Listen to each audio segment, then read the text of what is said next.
آج ایک نئی صبح کا آغاز ہے۔ پچھلے کئی دنوں کی طرح ذہن میں اٹھنے والے بہت سے سوالات ہیں۔ ان سوالات کے جوابات کی کھوج اور تلاش کیسے ممکن ہو سکتی ہے؟ پھر جواب ملتا ہے۔ ہر ایک چیز کا جواب اس کے مقررہ وقت پر دے دیا جاتا ہے، یا یوں کہیے خود بخود مل جاتا ہے۔ پھر ان سوالات کے جوابات جان کر انسان ہکا بکا رہ جاتا ہے کہ یہ کیسے ممکن، کیسے، کیوں اور کب ہوا، پتہ ہی نہیں چلا۔ یہاں پر بھی سوالات کے جوابات مل جانے پر بھی وہ مزید سوالات کی تلاش اور کھوج جاری رکھتا ہے۔ جب انسان تھوڑی سی کامیابی سمیٹتا ہے تو اسے اپنے آپ پر فخر محسوس ہونے لگتا ہے۔ وہ اپنے آپ پر اعتماد کرنے لگتا ہے کہ وہ کتنا ماہر ہے، اس نے کتنی آسانی سے کامیابی سمیٹ لی۔ اس کو اپنے آگے اور پیچھے اپنی ذات کے علاوہ کچھ نظر ہی نہیں آتا۔ جو انسان آگے بڑھتا ہے اور بڑھتا ہی چلا جاتا ہے، اتنی کامیابیوں اور کامرانیوں کے بعد جو لاشعوری طور پر اس کی مرہون منت ہوتی ہے یا اس کی بدولت ہوتی ہے، ایک چھوٹے سے نقصان پر اپنی ذات پر اعتماد اور بھروسہ کھونے لگتا ہے۔ ترقی سے تنزلی تک کے سفر میں وہ اپنی ذات پر اعتماد اور بد اعتمادی کا اظہار کرتا ہے اور کہتا ہے میں ہی کیوں، میرے ساتھ ہی ایسا کیوں ہوتا ہے، اور اپنے مستقبل کے بارے میں پریشان ہونے لگتا ہے، جس کے متعلق اس سے ذرہ برابر بھی علم نہیں ہوتا کہ وہ مستقبل میں موجود ہوگا بھی کہ نہیں۔ کہتے ہیں کہ انسان خوشی کے وقت اپنے رب کو بھول جاتا ہے، اور جب غم کے پہاڑ اس پر ٹوٹتے ہیں تو اسے اللہ کی ذات کے علاوہ کچھ نظر ہی نہیں آتا۔ وہ اپنے خالق حقیقی کی طرف رجوع کرتا ہے۔ پھر جب بھی اس پر کوئی مصیبت آن پڑتی ہے تو اسے اللہ کی ذات کے علاوہ کوئی آسرا اور سہارا نظر نہیں آتا۔ میں نے کہیں پڑھا تھا کہ knowledge of the self is the knowledge of God۔ اس وقت لاشعوری میں اس جملے کی کم ہی سمجھ آئی۔ مطلب تو پتا تھا، لیکن انسان کو اپنے ذات کے متعلق علم ہو جائے یا وہ اپنے آپ کو جان لے، وہ اپنے رب کو جان لیتا ہے، لیکن اس جملے کی جتنی سمجھ اب آئی ہے پہلے کبھی نہیں آئی تھی۔ پہلے تو صرف لگتا تھا کہ انسان کو صرف اپنی تخلیق پر غور و فکر کرنے پر کہا گیا کہ وہ اللہ کا بنایا ہوا ایسا شاہکار ہے کہ جو اس کی تخلیق کرنے والی ذات یعنی اپنے رب کے بارے میں آگاہ کرتی ہے۔ پہلے یوں لگتا تھا کہ اللہ کے بارے میں جاننے کے لیے سمندر کی گہرائیوں تک جانا پڑتا ہے، یا پھر کسی ایسے بندے کی تلاش کرنا پڑتا ہے جو آپ کو رب کے قریب لے جائے، یا پھر ذریعہ یا وسیلے کی تمنا اور خواہش۔ حالانکہ اس کو ڈھونڈنے کے لیے، اس کو جاننے کے لیے صرف انسان کے اندر ایک چاہ کا ہونا لازم و ملزوم ہے۔ باقی تو اللہ پاک انسان کے لیے ایسے راستے ہموار کرتا چلا جاتا ہے کہ وہ دنگ رہ جاتا ہے کہ میں اس کام کو کتنا دشوار سمجھتا تھا، اور یہ تو بہت آسان راستہ تھا۔ اللہ اپنے بندے کو ہر موڑ پر اشارے بھیجتا ہے۔ اگر انسان ان اشاروں کو سمجھ لے تو وہ اس حقیقت سے عیاں ہونا شروع ہو جاتا ہے کہ اللہ تو اس سے کبھی دور تھا ہی نہیں، بس تھوڑی سی محنت کاوش کی ضرورت تھی۔ بچپن میں انسان جب اپنے والدین پر انحصار کرتا ہے تو اسے یہ لگتا ہے کہ اس کے والدین ہی اس کا ابدی سہارا ہے۔ پھر جیسے جیسے انسان اپنی جوانی کی منزل طے کرنے لگتا ہے، وہ جان جاتا ہے کہ والدین کا سہارا بھی عارضی ہے، انہیں خود کسی مضبوط سہارے کی ضرورت ہے، اور وہ مضبوط سہارا اگر انسانوں میں تلاش کیا جائے تو انسان بے سود ہی واپس لوٹے گا۔ والدین کی اپنے بچوں سے محبت قدرتی ہوتی ہے، لیکن یہ ایک دوسرے کے لیے کبھی بھی دائمی سہارا ثابت نہیں ہو سکتے۔ انسان کی پیدائش سے لے کر بڑھاپے کا جتنا وہ سفر طے کرتا ہے، اللہ کی ذات پر یقین اور بھروسے کے تحت ہی طے کر پاتا ہے کہ جس نے اس دنیا میں بھیجا ہے وہی کسی مقام تک پہنچا دے گا۔ اور مجھے ایسے لوگوں کے بارے میں سوچ کر بہت تشویش ہوتی ہے، وہ لوگ جو اللہ کی ذات پر یقین ہی نہیں رکھتے، اللہ کی ذات کو چھوڑ کر دوسروں میں مدد کی امید اور سہارا ڈھونڈتے ہیں، وہ ہمیشہ بے سکونی میں ہی رہتے ہوں گے، کیونکہ اطمینان تو صرف اللہ کی یاد میں ہے۔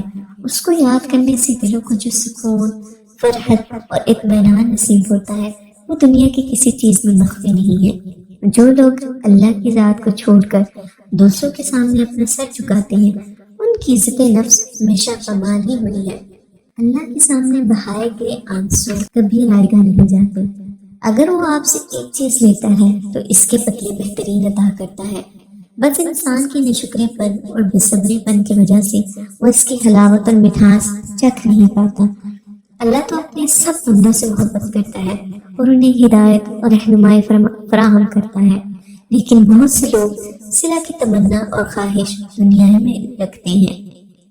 ان کے دلوں میں دنیا کی محبت گھر کر جاتی ہے، جس کے باعث وہ اپنے رب کو پہچاننے سے انکار کر دیتے ہیں۔ اللہ نے انسان کو اشرف المخلوقات بنایا ہے، اور وہ اشرف المخلوقات ہوتے ہوئے دوسروں کے سامنے جھکے اور ان سے دائمی فائدے کی تمنا رکھے تو اس کے لیے گمراہی کے سوا اور کچھ نہیں۔ جب انسان اپنے رب کو چھوڑ کر دوسروں سے توقعات وابستہ کر لیتا ہے تو وہ محض نا امیدی کے سے کچھ حاصل نہیں کرتا، کیونکہ وہ اسے کچھ دے ہی نہیں سکتے، اور ایسے انسان ہی غم، پریشانیوں اور بے چینی میں مبتلا رہتے ہیں۔ میں نے آج تک اس انسان کو پریشان نہیں پایا جس نے اپنی امید صرف اللہ کی ذات سے وابستہ کی۔ اس کے علاوہ ہر انسان کو پریشان پایا جو دنیاوی چیزوں پر اپنا اعتماد قائم رکھتے ہیں۔ جب انسان سے گناہ ہو جاتے ہیں اور اس میں کوئی شک اور شبہ نہیں ہے، کیونکہ انسان خطا کا پتلا ہے، اس سے خطائیں اور گناہ سرزد ہو جاتے ہیں۔ اگر وہ اپنے گناہوں پر نادم ہو کر اللہ کی بارگاہ میں روتا ہے تو اپنے قلب کے اندر ایک عجب سے سکون محسوس کرتا ہے، جیسے کبھی اس نے گناہ کیے ہی نہ ہو۔ یہ ایمان کی قوت سکون قلب کیسے نصیب ہوتا ہے؟ بہت سے لوگوں کی زندگیوں میں تبدیلی کیسے آ جاتی ہے؟ کیسے لوگ عیاشیوں اور گمراہیوں کو چھوڑ کر اللہ کی طرف لپکتے ہیں۔ نیک لوگ تو ویسے ہی اللہ کے بہت قریب ہوتے ہیں اور وہ اس کو قرب تلاش کرنے کی جستجو کرنے میں ہوشیار رہتے ہیں، لیکن وہ کون سی ایسی شے ہے جو انسان کو برائی سے اچھائی کی طرف مائل کرتی ہے؟ برے سے برا انسان بھی اپنے اندر اچھائی تلاش کرتا ہے، اور جو اس اچھائی کو تلاش کر لیتا ہے اور اپنی برائی کو ختم کرنا چاہتا ہے، اس کے لیے اللہ کی ذات کو جاننا اور پہچاننا مشکل نہیں رہتا، کیونکہ اللہ ایسے لوگوں کے لیے راستے آسان کرتا چلا جاتا ہے۔ وہ کہتے ہیں نا کہ تم اللہ سے محبت کرو، وہ دنیا کی ہر چیز کو تمہارے لیے آسان کر دے گا اور تمہارے تابع کر دے گا۔ حدیث قدسی ہے ابن آدم، ایک تیری چاہت ہے اور ایک میری چاہت ہے، پر ہوگا وہی جو میری چاہت ہے۔ بس تو نے اپنے آپ کو سپرد کر دیا اس کے جو میری چاہت ہے تو میں بخش دوں گا تجھ کو وہ بھی جو تیری چاہت ہے، اور اگر تو نے نافرمانی کی اس کی جو میری چاہت ہے تو میں تجھ کو تھکا دوں گا اس میں جو تیری چاہت ہے، پھر ہوگا وہی جو میری چاہت ہے۔ مجھے کبھی کبھی بہت حیرت ہوتی ہے کہ انسان اپنے ملک اور معاشرے کی بہتری کے لیے پریشان رہتا ہے اور وہ اپنی ذات کو تبدیل ہی نہیں کرنا چاہتا۔ وہ لوگ جو ہمیشہ اس بات پر سوگوار رہتے ہیں اور غمگین نظر آتے ہیں، انہیں چاہیے کہ وہ پہلے اپنی ذات میں خلیفہ بنے، اپنے آپ کو درست کرے، پھر معاشرے کی درستگی اور بہت ہی ہو جائے گی۔ اللہ سے محبت کی دعویداری اور اس کے رسول صلی اللہ علیہ وآلہ وسلم کی اتباع اور پیروی اور ان سے محبت و چاہت کا ثبوت فراہم کرنا چاہتے ہیں تو ان کی کہی ہوئی اور کی گئی ہر بات کو مان لینا اور سر خم تسلیم کرنا ضروری ہے، کیونکہ جس سے محبت ہوتی ہے اس پر بحث اور مباحثے کے بغیر اس کی ہر بات کو مان لیا جاتا ہے اور انکار کا تو سوال ہی پیدا نہیں ہوتا۔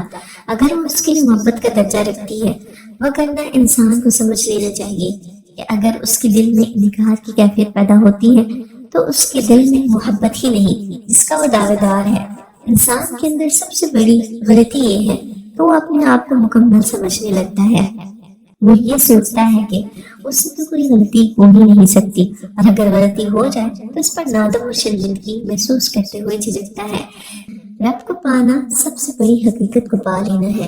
جب کوئی آدمی اللہ کو پا لیتا ہے تو اس کے اندر ایک ایسی بے چینی پیدا ہوتی ہے جو اس کی ساری زندگی کو ہلا کر رکھ دیتی ہے۔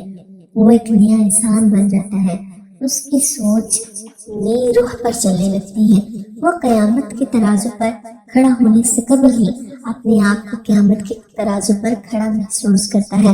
جیسے جیسے زندگی کا سفر طے ہوتے جا رہا ہے ویسے ویسے اس بات کا یقین اور بھی پختہ ہوتا جا رہا ہے کہ اللہ کی رضا کو اگر انسان اپنی رضا بنا لے تو زندگی آسان ہو جاتی ہے، کیونکہ جب اس کی رضا پر راضی ہو جائے انسان تو کسی چیز کا نہ خوف رہتا ہے اور نہ کسی انسان سے توقع یا امید کی تمنا باقی رہتی ہے۔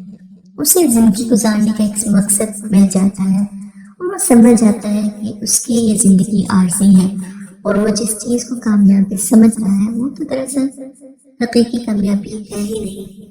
مت کر خاک کے پتلی پہ غرور و بے نیازی اتنی، مت کر خاک کے پتلے پہ غرور و بے نیازی اتنی، خود کو ہودی میں جھانک کر دیکھ تجھ پہ رکھا کیا ہے۔